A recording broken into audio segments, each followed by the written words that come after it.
Mzee Morris Nyunyusa na ngoma zake 10 tunaendelea kumwenzi kila siku kabla ya taarifa habari.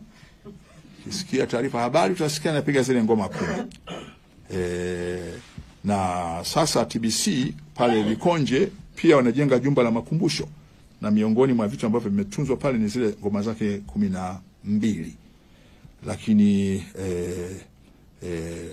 tunamtakia mapumziko mema huyu aliyetunga wimbo wa taifa ambaye Akbar ambaye sasa ameaga dunia, kwa maelezo aliyotupa yeye mwenyewe, na tunaendelea kukusanya taarifa zaidi kuhusu utungaji wa wimbo wa taifa.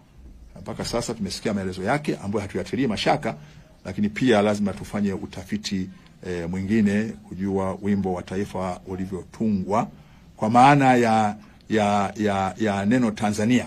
Lakini wimbo wa taifa wenyewe, labda watu niwaeleze, wimbo wa taifa wa Tanzania, wimbo wa taifa wa Zambia, wimbo wa taifa wa zamani wa Zimbabwe na wimbo wa sasa wa sehemu ya kwanza ya wimbo wa Afrika Kusini zinafanana.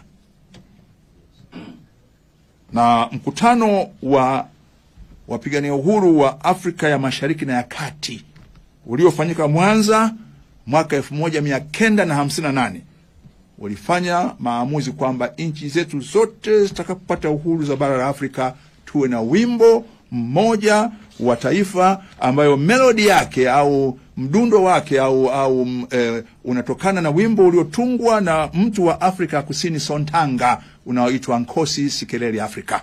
Na ndio maana leo ukipiga wimbo wa taifa wa Zambia na wimbo wa taifa wa Tanzania kwa ala bila maneno, paka na chorus inafanana.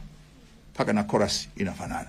Na huyo aliishi miaka ya zamani, nadhani Sontanga ni miaka 1910 sababu ndio wimbo wa kwanza kutumika na ANC. Kwa hiyo yeye ndio aliyetunga wimbo wa taifa kwa maana ya melody, lakini maneno yalitungwa mwaka 61.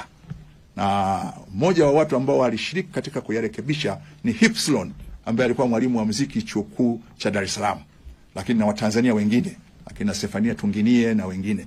Kwa hiyo wote hao tutawaenzi siku moja kueleza nani alitoa mchango gani. Lakini baadaye sasa baadaye Tanganyika ikawa Tanzania, na sasa tumebaki sisi Tanzania na Zambia tumebaki ni kama tulivyokubaliana, na Afrika Kusini nusu ya kwanza, ingawa wao kwenye chorus wanavuta zaidi, halafu baada ya hapo wanachukua wimbo mwingine. Lakini tunaendelea kuwaenzi wasanii wetu mbalimbali katika maeneo mbalimbali kama inavyotakiwa. Kuna ambaye swali lake